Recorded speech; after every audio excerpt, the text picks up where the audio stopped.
Howdy, everybody. Here to present on carbon markets, Leisa Souza with Climate Bonds Initiative. Leisa joined CBI in January of 2019, and she's responsible for coordinating the Brazil agriculture program, as well as supporting wider market development efforts in the country. She's experience on project management and policy advisory and government engagement and capacity building and market outreach. We are excited to have her with us today. Leisa, the floor is yours. Hi, can everyone hear me? Thank you for the invitation. It's such a pleasure to be here today. I think it's good afternoon for you as well. I'm in Brazil, so good afternoon to everyone. I've prepared a presentation to speak a little bit about Climate Bonds Initiative, what we do, and the green bond market, which is not that new. It's still new if we think that it began back in 2007, but it's gone a long way in terms of development, and I'll bring a few of the numbers. But in terms of agriculture, it's still relatively new, and especially when we look at agriculture producers as Brazil and the US, we haven't seen much issuance in terms of the land use space. We have seen a bit in terms of pulp and paper and forestry companies, and looking at the plug and play website, we do have a few issuers like PepsiCo, Klabin, and Suzano, which have issued green bonds. So just to bring examples, and of course looking at the fintech list as well, just to mention a few of the partners, we have a few underwriters of green bonds there as well, and other investors like BNP and so on. So I'll start with a presentation. Hopefully you can see my screen. I'm just gonna share the entire screen and let me know if you can see my presentation. Can everyone, can you see the presentation?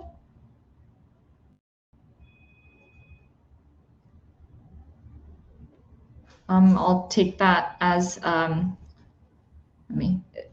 yes.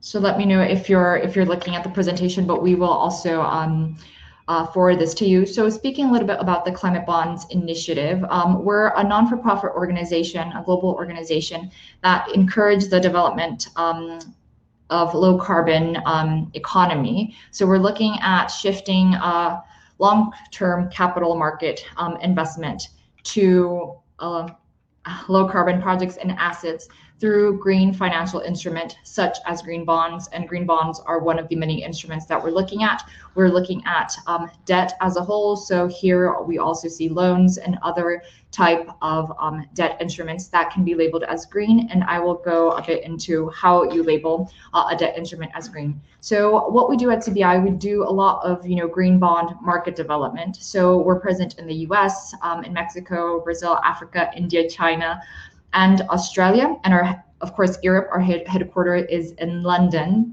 and a lot here in the region, in North America and in Latin America, we are working on green bond market development. And what does that mean? It means letting investors and issuer know what are green bonds, how to issue a green bond, what are the eligible categories in terms of projects and assets that can be funded through green bonds, and also what are the different type of instruments that can be labeled as green.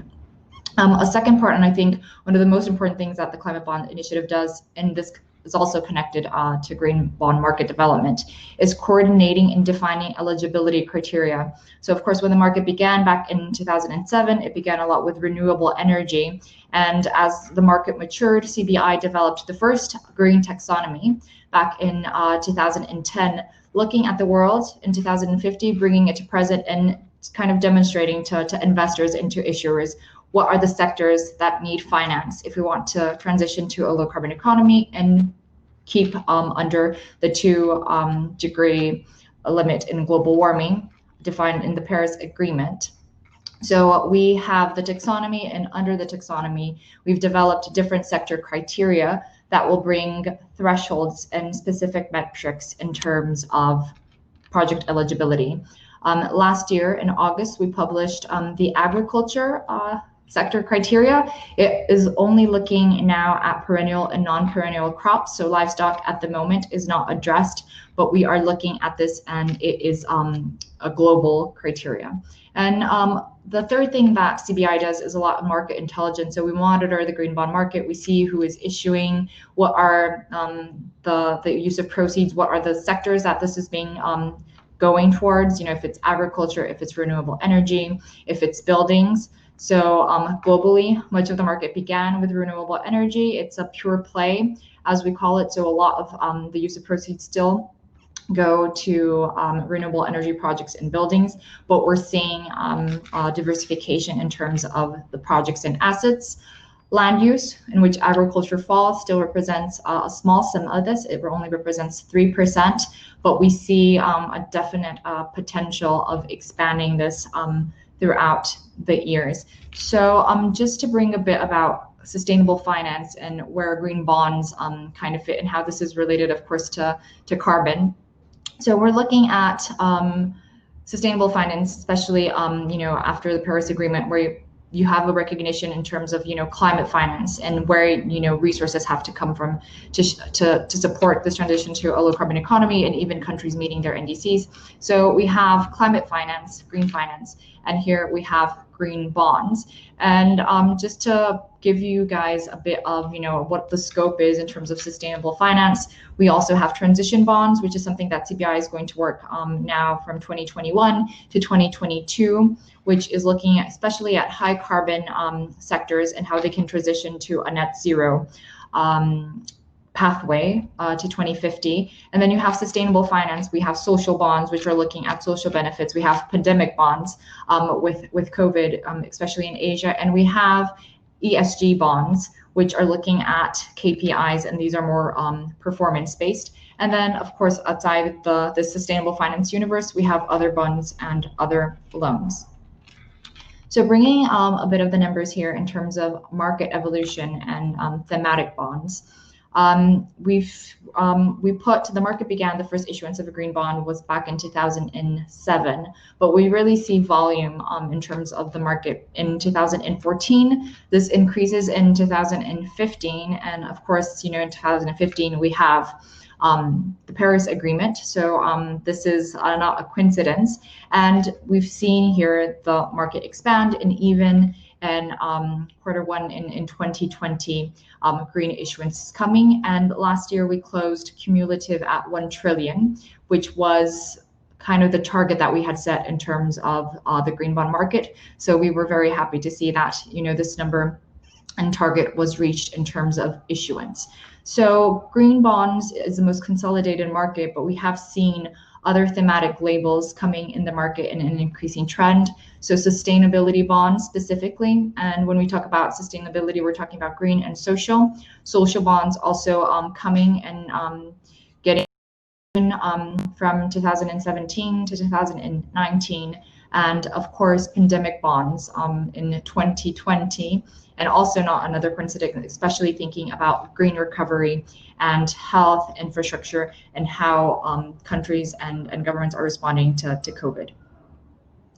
So what is a green bond? So green bond, as I mentioned, we're talking about capital markets. We're talking about debt finance and refinancing. And the green bond is really a label, and it's a regular vanilla bond. So it can be any type of entity issuing any structure. So, senior unsecured, securitized debt, covered bonds, loans, sukuk, and others. In Brazil, we've had issued green CRAs, which is a local debt instrument for agriculture that have been labeled as green. So it's really an additional feature to the bond where you're going to communicate to the investor that 100% of the debt or the resources that are being gotten and accessed are going to eligible projects and assets.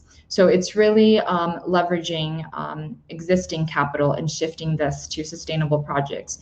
And I think one of the important things when we talk about green bonds is transparency. So you'll see here on the table on the left that reporting is an important factor. So you have a transparency in the type of assets and projects that are being reported. These are reviewed independently, and I'll go a bit more detailed in this labeling process. And it has to be annual. So you have to also not only measure and demonstrate which are the assets and projects that are being funded, but also what is the impact that these projects have.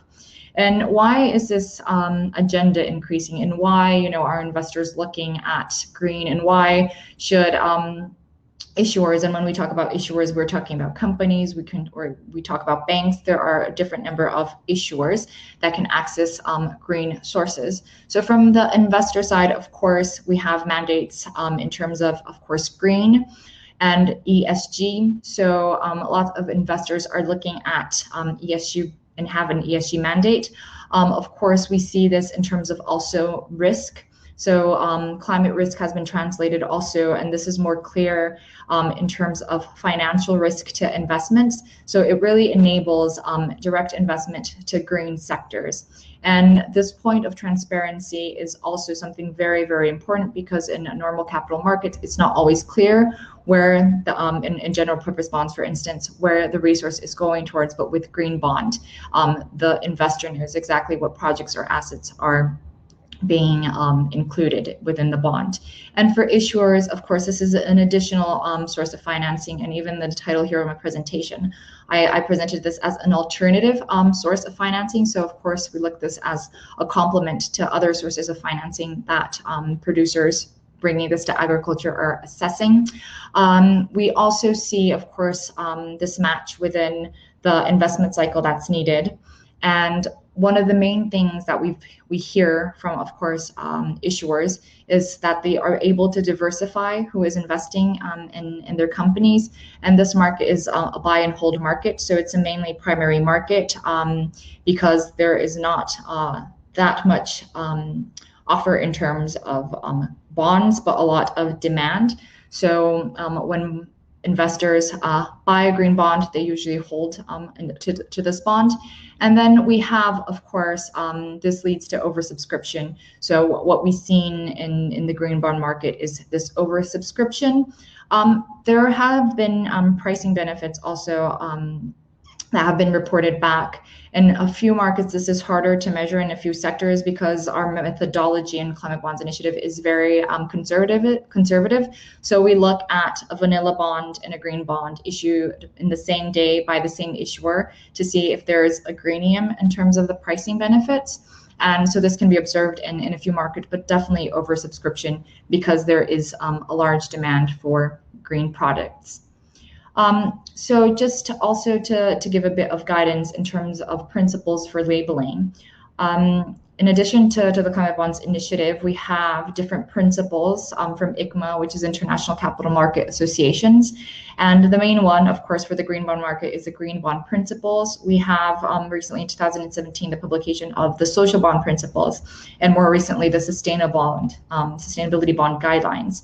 And these principles, they share 4 pillars. So when we're looking at a green bond, we're looking at the use of proceeds, we're looking at project and the process on the evaluation and selection of these projects. So when I mentioned that CBI does sector criteria, this is important in terms of what are the thresholds and indicators that are being considered for project evaluation and selection, the management of proceeds, and the reporting.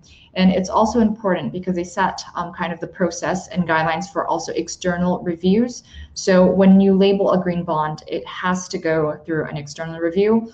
Either it can be certified or it can just go through a second party opinion, which I'll also further discuss. So in terms of identifying eligible assets and projects, this is a summary of the Climate Bonds Initiative taxonomy. So here you can see we're looking at energy, transport, water, buildings, land use and marine resources, industry, waste, and ICT. Everything that has a blue circle, we can certify. So currently CBI is the only green bond certifier worldwide. And as I mentioned, we have the agriculture criteria, which I'll go, and we have also forestry criteria, which speaks to the agriculture sector. So what are we looking at when we're looking at the agriculture criteria? So as I mentioned, the scope is perennial and non-perennial crops. So we're looking at the production unit. So this includes inputs, capital, goods, production, waste management, primary processing. So it's farm gate to farm gate, and products and services that can also support mitigation and adaptation in terms of crop production. Outside of scope is supply chain. Does this mean that green bonds cannot be issued for supply chain? No, you can, but it cannot be certified because under our criteria, we're looking only farm gate to farm gate. So this is for certification. Just here to bring more tangible examples of eligible resources. So we're looking at land acquisition, machinery, facilities, stables, planting costs, training costs, research and development, technology, and I think this is really important. Ineligible resources, you'll see that this is very broad. So wherever there is an unclear benefit in terms of climate benefits or biodiversity projects, these are not eligible. And just getting in a bit in terms of the type of list journal reviews that I was mentioning, we can do this either via a second party opinion, where an issuer that's interested in labeling a bond as green will consult and seek information from a consultancy, and this differs on the methodology. These are going to be aligned to the green bond principles, and they're going to look then at the use of proceeds, project selection and evaluation, management of proceeds, and reporting.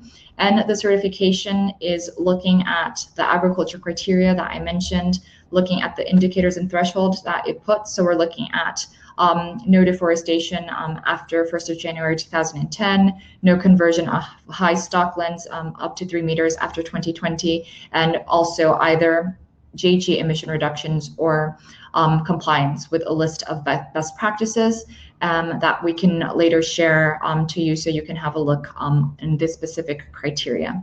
So through the certification process, you'll also have an external verifier, but it will be accredited by the Climate Bonds Initiative, because then you'll have a whole process of due diligence on who can use our methodology.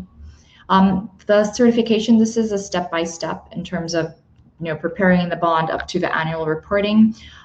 The SPO process is quite similar, so I'll just present the certification one. So the first thing that you have to do is create a green bond framework, where you'll include this as a prospect and narrative, which you'll communicate with the investors on why you're seeking a green bond. What are the projects and assets that you have selected, how you're going to allocate and manage the use of proceeds, and how and what are the impact indicators that you're going to use for reporting. The second step is to engage a verifier, and as I mentioned, it has to be an approved verifier who will do first a pre-issuance report. He will submit this, and this is based, of course, here with the agricultural criteria. He'll submit this to the climate bond, and we will issue a certification which has this logo here, and you can use it for the roadshow and communication material, and this will be labeled as green. After 12 months, the issuer comes back. He's going to look and he'll do a post-issuance report. He'll also submit this to CBI, and of course, if anything is not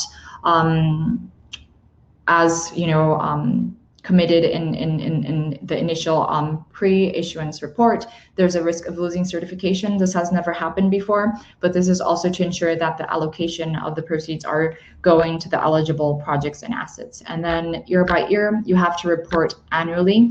This has to be public information, and it's sent both to the bondholders and to the Climate Bonds Initiative and published in the issuer's website, both with the Green Bond Framework.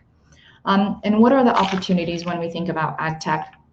So when we're talking about, of course, agricultural production, innovation and technology is really embedded in what we're trying to reach in terms of sustainability. So here I just listed a few of the opportunities in terms, of course, of contributing to CO2 emission reduction in terms of, data systems, digital precision, biological input technology, and just alternative technologies to measure CO2. I was in the network session speaking to someone who was talking about satellite imagery and how they're measuring carbon sequestration. So definitely this is something that could benefit from a green bond. Water usage, so water management technologies, irrigation technologies, and just smart agriculture technologies are also eligible. And another core element is adaptation, whether it's monitoring weather technology, if it's next generation farming, robotics and drones and sensors. So there is a vast opportunity when we're looking at innovation and how this is connected to sustainability. I don't know if I ran out of time. This is my contact details. So please feel free to contact me if you have any questions.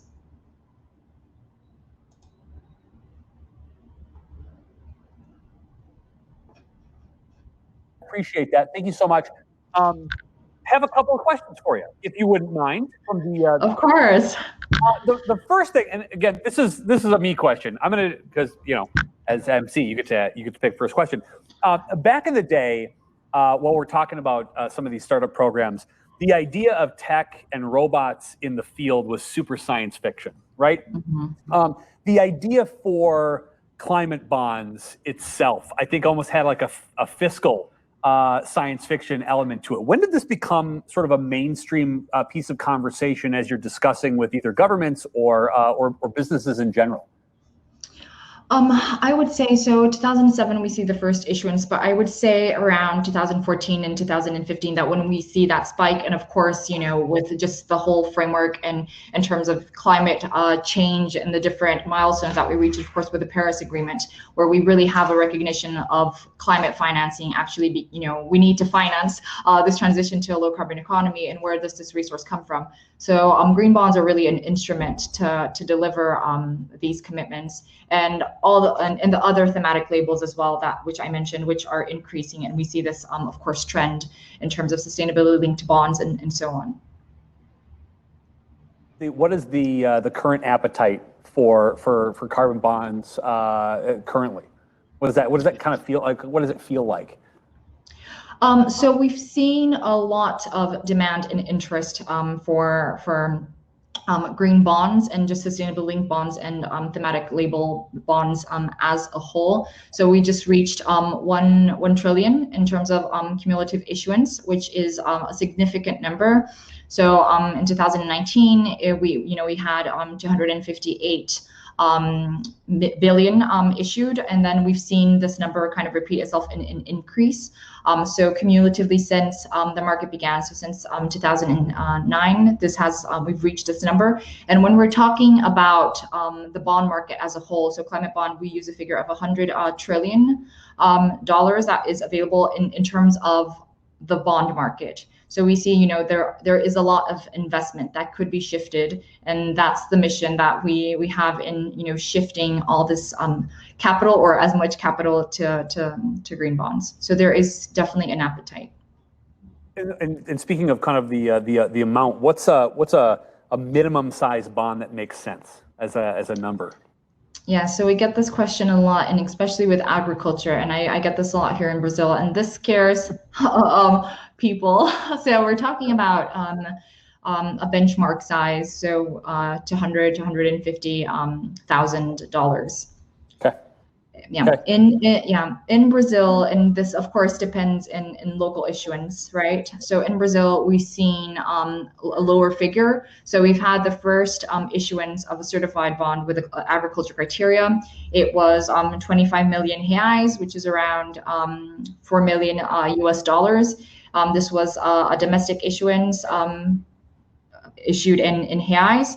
So it was a good signal, because of course here in Brazil also a benchmark kind of figure is 200 to 150, 300,000 reais, but it was well received by the market, and it was really to test whether there was appetite, and it did demonstrate that there was appetite, and how a green bond for agriculture could look like. Right. What from a government standpoint, what's regulation, and how does that play into either this in general? So we've seen in some countries, especially in Asia, there have been either government support in terms of the labeling process, or with a second party opinion, or with certification. In Brazil and in the US, there hasn't been, at least that we've accompanied, it's a self-regulated market. So there hasn't been much kind of subsidy or different fiscal incentives in terms of this is why you should issue a green bond, just because of the demand from investors that has showed and demonstrated itself sufficiently to kind of have issuers begin to look at why should I issue a green bond. Sure. Speaking of that too, then what kind of criteria do corporations need to meet in order to sort of offer something like this? So in terms of, so if you want to issue a green bond, so if I want to access this in terms of, agriculture, we set the agriculture criteria, and of course this also helps investors to understand, what is green. And I think, as I mentioned, a great part of CBI's role is to demonstrate. So if we're talking about, green and green credentials, what does this, bring confidence to the market and integrity? So as I mentioned, we're looking at, of course, number one, that always comes in terms of agriculture. So deforestation, that's one of the points that we're looking at. So demonstrating that, this is an issue that's being tackled, and we have a cutoff date, which is the 1st of January 2010. We're looking at, emission reduction. So this is one of the pathways. So how much you're decreasing emissions from when you issue this bond to the maturity of the bond. We're looking at best agricultural practices in terms of soil management, in terms of waste management, biomass management, energy, and so forth. So what I say is, the agriculture sector has achieved so much in terms of innovation and sustainability, and I think labeling this with green just kind of demonstrates how much and recognizes how much has been done, and of course what has to be done to kind of meet sustainability in terms of production. Outstanding. I get to use my old person glasses. I'm going to pretend I have readers on as I'm going to see this. One of the questions that just came up was from startup companies. Okay, so how do we measure or certify our solution to prove our impact with these benchmarks so it could be seen as part of the solution, but not part of the full solution? So I think, and one of the things, of course, that I was even discussing, because I took part of another AgTech event, and we received a lot of questions from startups. So in terms of startups, I think there's still a challenge in how you become issuers, of course, in the green bond market. And of course, we know that there's a lot of work to be done in finding the solution, but certainly you are part of the solution. So when we talk even to just big companies, and I was looking at the different partners from Plug and Play, so I think startup companies can definitely, of course, be a solution in terms of the things that you have to demonstrate compliance with. So if I want to demonstrate compliance with the deforestation criteria, I need access to data, I need satellite imagery, I need to be able to demonstrate this in terms of the reporting that I have to do to the investors and even to the market as a whole. So I think in terms of being part of the solution, it's really important in terms of data, even in terms of the best agricultural practices that are going to be developed and that are being developed, and how these companies can apply these in terms of reducing emissions, in terms of improving resource management, and increasing productivity. So I don't think agriculture production can go without the different solutions that AgTechs are providing. So definitely I see these partnerships coming up, and we've seen even different issuers here in Brazil, which which is my larger focus, of course, joining different issuers in terms of providing these type of services to them. And just to highlight, so one of the different routes that we have under the criteria are the services, and that can be offered, of course, and that demonstrate, of course, improvement in adaptation and resilience in terms of climate change, and also in terms of carbon reduction. So this is also recognized in the criteria in terms of course, technology innovation and the services, especially traceability and monitoring, which I'd say are very, very important in terms of agriculture. Absolutely. Thank you so much. From a layperson listening to this, and it took you like 4.5 minutes to kind of get my brain right. It's fascinating, and again, I just love the fact that this has been such a quick a process. From 2007 to now, and all of a sudden this becomes something we're talking about on a global stage that is not in a book. It's actually being done, and I think that's really an amazing. It says a lot about kind of the presence and kind of what we're experiencing in the AgTech community. But from financing as well. So thank you so much, Lisa. Thank you so much for joining us. I hope everybody enjoyed that as much as I think I did. I mean, I don't know anything about agriculture, and I just was riveted. So I appreciate you. Thanks so much for your candor and to your answers. And thank everybody else for joining us. I hope you had a great time connecting with somebody. I hope you reached out to somebody who participated.